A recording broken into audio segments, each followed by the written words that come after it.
Welcome to Plan9Crunch. I'm Jack Sinope, and today we're here with another edition of Plan9Crunch Reads. We'll be reading a short scene from Candide by Voltaire. It's his razor-sharp 1759 satire that skewers optimism, war, religion, wealth, and even philosophy, all in one go. At this point in the story, Candide, who was once a naive student of the philosopher Pangloss, who taught that all is for the best in the best of all possible worlds, has been through hell in the form of war, poverty, betrayal, earthquakes, the Inquisition, and even slavery. He lands in El Dorado with his valet, a utopian society garnished with all sorts of precious gems, such in a way that it's very much normal to them. And it's a utopian society of peace, science, equality, and absurd wealth. This brief scene where he meets the king will show what happens when someone raised in a brutal world meets a place where pride, greed, and religion don't dominate life. Let's get to it. "The custom," said the great officer, "is to embrace the king and to kiss him on each cheek." Candide and Cacambo threw themselves round his majesty's neck. He received them with all the goodness imaginable, and politely invited them to supper. While waiting, they were shown in the city, and saw the public edifices raised as high as the clouds, the market places ornamented with 1,000 columns, the fountains of spring water, those of rose water, those of liquors drawn from sugarcane, incessantly flowing into the great squares, which were paved with a kind of precious stone, which gave off a delicious fragrancy, like that of cloves and cinnamon. Candide asked to see the court of justice, the parliament. They told him that he had none, and they were strangers to lawsuits. He asked if they had any prisons, and they answered no. But what surprised him most and gave him the greatest pleasure was the Palace of Sciences, where he saw a gallery 2,000 feet long and filled with instruments employed in mathematics and physics.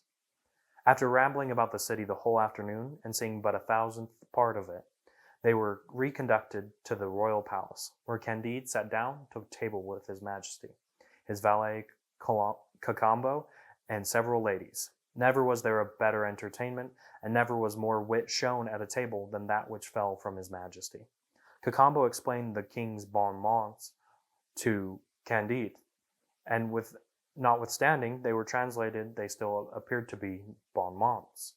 Of all the things that surprised Candide, this was not the least. They spent a month in this hospitable place. Candide frequently said to Cacambo, "I own, my friend, once more that the castle where I was born is nothing in comparison with this. But after all, Miss Cunegonde is not here, and you have, without doubt, some mistress in Europe. If we abide here, we shall only be upon a footing with the rest. Whereas if we return to our old world, only with 12 sheep laden with the pebbles of El Dorado, we shall be richer than all the kings in England, all the kings in Europe. We shall have no more inquisitors to fear, and we may easily recover Miss Cunegonde." This speech was agreeable to Cacambo. Mankind are so fond of roving, of making a figure in their own country, and of boasting of what they have seen in their travels, that the two happy ones resolved to be no longer so, but to ask his majesty's leave to quit the country. "You are foolish," said the king. "I am sensible that my kingdom is but a small place, but when a person is comfortably settled in any part, he should abide there. I have not the right to detain strangers. It is a tyranny which neither our manners nor our laws permit. All men are free. Go when you wish, but the going will be very difficult. It is impossible to ascend that rapid river on which you came as by a miracle, and which runs under vaulted rocks. The mountains which surround my kingdom are 10,000 feet high and as steep as walls. They are each over 10 leagues in breadth, and there is no other way to descend them than by precipices. However, since you absolutely wish to depart, I shall give orders to my engineers to construct a machine that will convey you very safely. When we have conducted you over the mountains, no one can accompany you further, for my subjects have made a vow never to quit the kingdom, and they are too wise to break it. Ask me besides anything that you please." "We desire nothing of your majesty," said Candide, but a few sheep laden with provisions, pebbles, and the earth of this country. The king laughed. I cannot conceive, said he, what pleasure you Europeans find in our yellow clay, but take as much as you like, and great good may it do to you. At once he gave directions that his engineers should construct a machine to hoist up these two extraordinary men out of the kingdom. 3,000 good mathematicians went to work. It was ready in 15 days and did not cost more than 20 million sterling in the specie of that country. They placed Candide and Cacambo on the machine. There were 2 great red sheep saddled and bridled to ride upon as soon as they were beyond the mountains. 20 pack sheep laden with provisions, 30 with presents of the curiosities of the country, and 50 with gold, diamonds, and precious stones. The king embraced the 2 wanderers very tenderly. Their departure, with the ingenious manner in which they and their sheep were hoisted over the mountains, was a splendid spectacle. The mathematicians took their leave after conveying them to a place of safety, and Candide had no other desire, no other aim, than to present his sheep to Miss Cunegonde.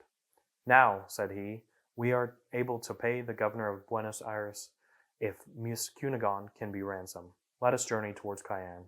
Let us embark, and we will afterwards see what kingdom we shall be able to purchase. So this little snippet is one of Voltaire's wildest in the book, most ironic trick. He gives Candide exactly the utopia he supposedly wanted. Why? Because of pride, ego, romance, and above all, the old world impulse to possess rather than to simply exist. As we can see, there could be analogies we draw to our own lives. In this story, Candide was molded by suffering and delusion, but he can't process peace as a result. He interprets generosity as wealth to extract and happiness as something to leverage. The Eldoradans have no pride, and that itself seems unnatural to him. He thinks, if I don't leave with treasure, what's the point of paradise? Basically, he doesn't even give a second thought to how could I get back here. I'm sure he could have negotiated that, having shown himself to be a good enough visitor. In this story, Voltaire is jabbing hard at particularly the context of European imperialism, religious and nationalist pride, and the human refusal to accept that enough can be enough.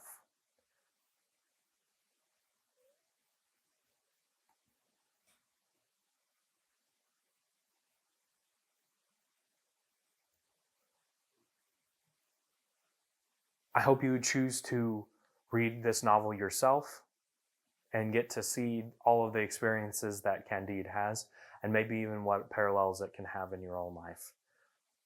This is just one of many cult novels that we've read and want to share with you on Plan9Crunch. You can like, comment, and share with friends who you might think would enjoy this novel, or at least the scene. And subscribe, follow us on Facebook, YouTube, and TikTok. Thank you, and that's a wrap.